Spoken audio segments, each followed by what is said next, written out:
Japanese Prime Minister Shigeru Ishiba warns that trade negotiations with the U.S. won't be easy after discussions between Washington and Tokyo yielded no real breakthrough. Similar to other major trading partners, Japan wants a review of U.S. tariffs, including the 25% on auto imports already in effect. Mr. Agazawa says he believes Washington is looking to secure a deal within the 90-day window, and that Mr. Trump's unexpected presence during discussions shows willingness to see. The Biden administration just announced 20% tariffs on Japan and South Korea, two of America's strongest allies in Asia.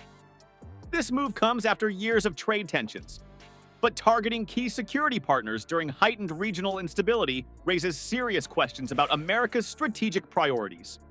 Could these economic measures trigger a cascade of retaliatory actions that undermine decades of carefully built alliances? Today, we examine how these tariffs might reshape the Indo-Pacific power balance and whether the U.S. is risking critical security relationships for short-term economic gains. The United States has formally notified South Korea that it wants to begin the negotiating process to revise their bilateral free trade agreement through pressure from President Trump, who has called for either a revision or a complete termination of the FTA, which he has described as a horrible deal. Lighthizer proposed that the meeting take place in Washington next month to discuss the removal of barriers on U.S. goods and amendments to the current deal as they see necessary. For decades, the United States has positioned itself as the guardian of the liberal international order, championing free trade while maintaining robust security alliances with Japan and South Korea. Yet, the Biden administration's recent imposition of 20% tariffs on these longtime allies marks a striking departure from this tradition. Officially, the White House justifies these measures by citing concerns about unfair trade practices and market distortions that have allegedly disadvantaged American producers. Commerce Secretary Gina Raimondo specifically pointed to dumping practices and structural overcapacity in Asian steel industries that supposedly threaten the viability of domestic manufacturers.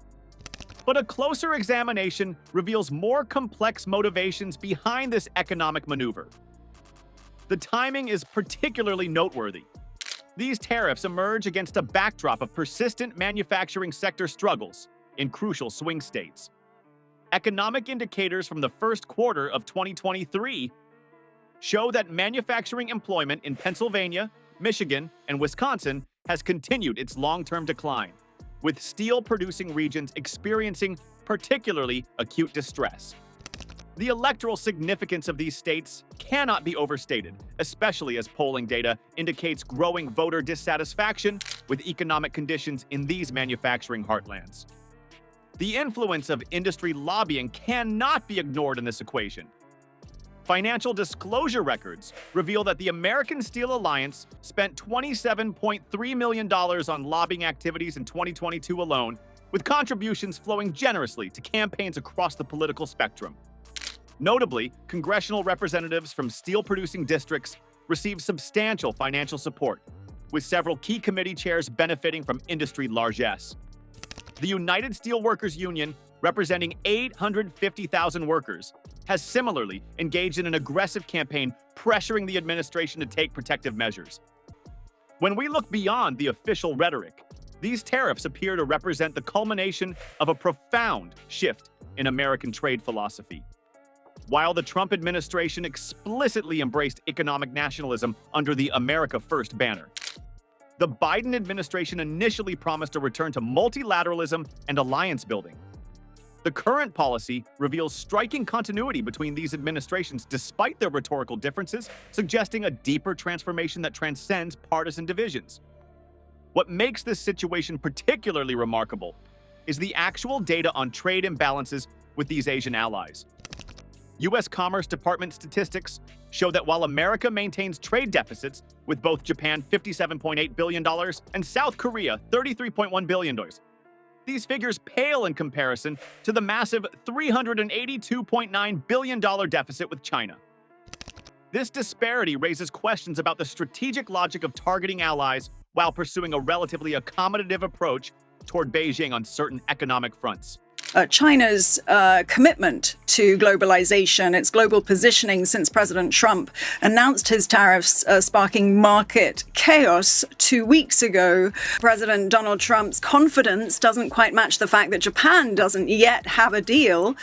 Clinching a deal with Japan on tariffs would be a win for the Trump administration that President Trump met personally with Japan's chief negotiator.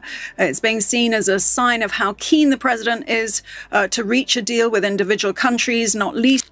The historical context further illuminates the significance of this policy shift. Since the end of World War II, economic integration with allies has been considered a cornerstone of American security strategy. The prevailing wisdom held that prosperity through trade would cement political alignment and strategic cooperation. The current tariffs signal that economic nationalism now takes precedence over these traditional alliance considerations, a transformation with potentially far-reaching implications for global order. Manufacturing communities in states like Ohio and Pennsylvania may welcome these protective measures, but the strategic calculus extends far beyond domestic politics. These tariffs arrive at a moment of heightened geopolitical competition with China in the Indo-Pacific region, where Japan and South Korea serve as indispensable security partners hosting significant American military assets. The economic friction introduced by these tariffs risks undermining the very alliances Washington needs to counterbalance Beijing's growing influence. What emerges is a fundamental tension between America's economic interests and its strategic imperatives.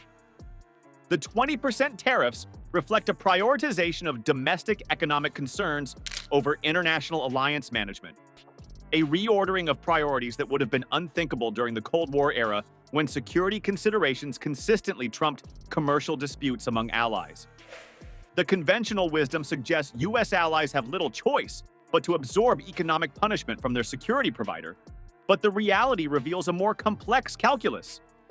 When faced with these new 20% tariffs, Japan and South Korea confront an asymmetric power relationship where their combined defense spending represents less than 1/3 of America's military budget. This fundamental imbalance constrains their options while magnifying the consequences of their choices. For Japan, the steel tariffs target an industry already struggling with overcapacity and declining global demand. Toyota, Nippon Steel, and Mitsubishi Heavy Industries face projected revenue losses exceeding $2.1 billion annually. Similarly, South Korean giants like POSCO and Hyundai Steel estimate combined losses approaching $1.8 billion, with potential workforce reductions of 7,000 to 9,000 jobs. The secondary effects ripple through supply chains, threatening smaller component manufacturers whose survival depends on these industrial flagships. The economic vulnerability creates an uncomfortable diplomatic position. Both nations rely on U.S. security guarantees. Japan hosts 54,000 American troops, while South Korea accommodates 28,500, creating a situation where the security provider has become the economic antagonist. This security dependence limits the severity of potential retaliation, but doesn't eliminate it entirely. Historical precedent offers instructive examples of how these allies have previously managed similar tensions. During the 1987 semiconductor dispute, Japan employed a sophisticated counter-strategy that appeared conciliatory, while actually expanding its market share in America. After agreeing to voluntary export restraints and minimum pricing requirements, Japanese firms shifted production to higher-value chips and opened U.S.-based manufacturing facilities, preserving revenue while technically complying with American demands. South Korea demonstrated similar adaptability during the 2018 Section 232 steel tariffs by negotiating a quota system instead. Rather than accepting percentage-based tariffs, Seoul secured fixed export quotas representing 70% of previous volumes, providing certainty for producers while minimizing disruption to established supply chains. This historical pattern suggests both nations possess diplomatic flexibility despite apparent vulnerability.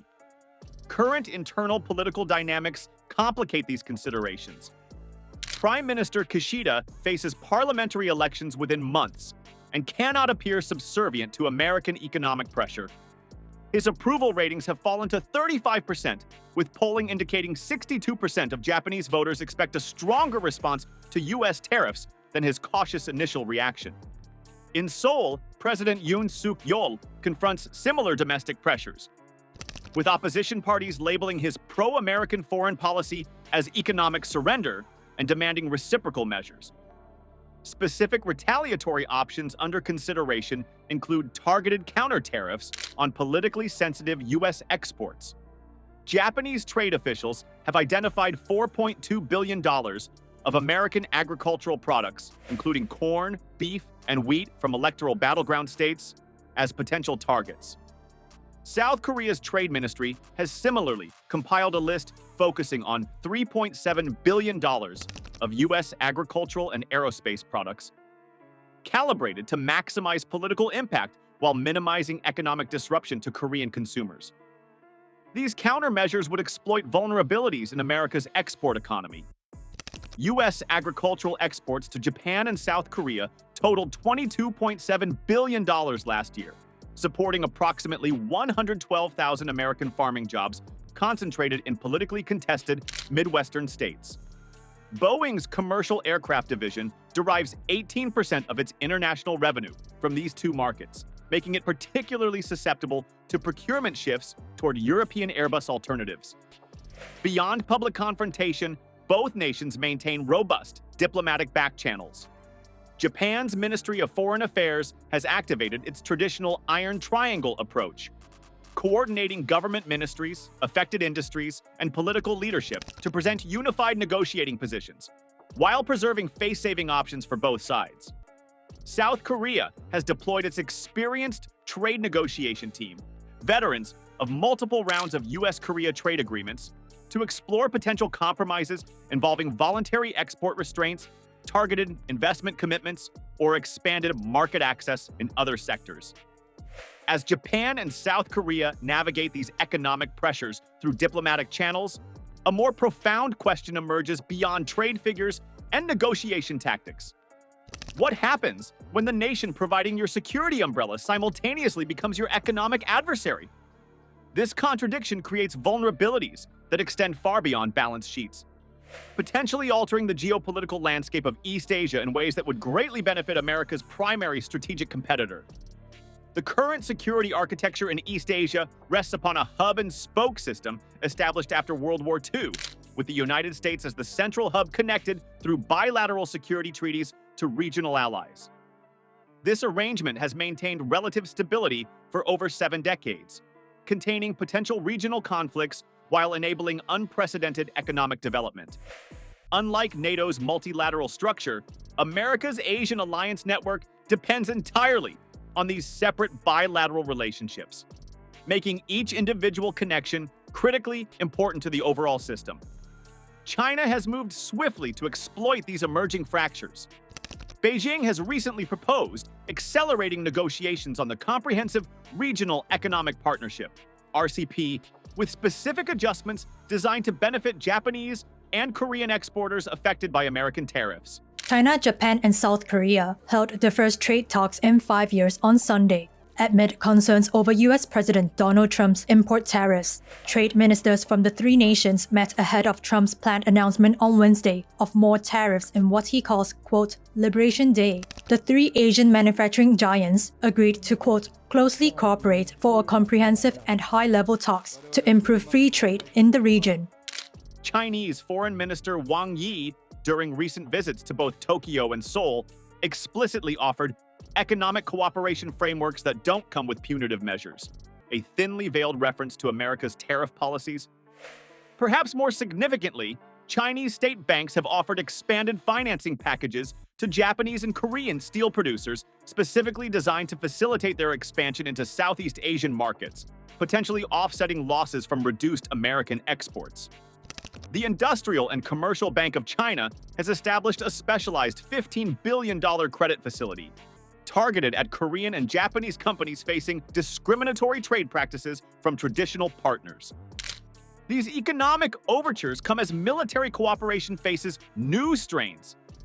The Pentagon has reported a 14% decline in joint readiness exercises since the tariff announcements, with Japanese self-defense forces requesting postponement of 3 planned naval operations. More concerning for American strategists, intelligence sharing regarding North Korean missile activities has experienced what General James Wilkinson describes as troubling delays and omissions from both allies in recent weeks. Several defense experts have expressed alarm at these developments. Dr. Elizabeth Samuels of the Naval War College notes that economic disputes inevitably contaminate security cooperation, even when officials insist these issues are separate. Former National Security Advisor Richard Clarke warns that China understands alliance politics better than we do. They recognize that economic coercion of our allies creates openings that purely military pressure never could. Historical parallels suggest reason for concern. The Suez Crisis of 1956 demonstrated how economic pressure from the United States against Britain and France fundamentally altered NATO dynamics, accelerating European efforts toward greater strategic autonomy. Similarly, President Nixon's 1971 economic shock, imposing a 10% import surcharge while abandoning the gold standard, prompted Japan to pursue its omnidirectional diplomacy strategy, including normalization with China. Both Japan and South Korea have already begun recalibrating their defense postures. Tokyo has accelerated funding for its indigenous fighter jet program, reducing dependence on American platforms, while Seoul has requested amendments to bilateral arms transfer agreements that would enable greater indigenous weapons development without American technical approval. Defense Minister Takeshi Iwaya recently told the Diet that Japan must consider all aspects of its security requirements in the light of changing international circumstances. Perhaps most concerning for American interests, preliminary discussions have occurred between Japanese and South Korean defense officials about potential bilateral security coordination, conversations that would have been unthinkable given historical animosities just months ago. As one senior Korean defense official noted off the record, when your security guarantor becomes unpredictable, you naturally look for alternatives. Hope you like this video if you want to know more about how Germany partnered with China. Click on the next video.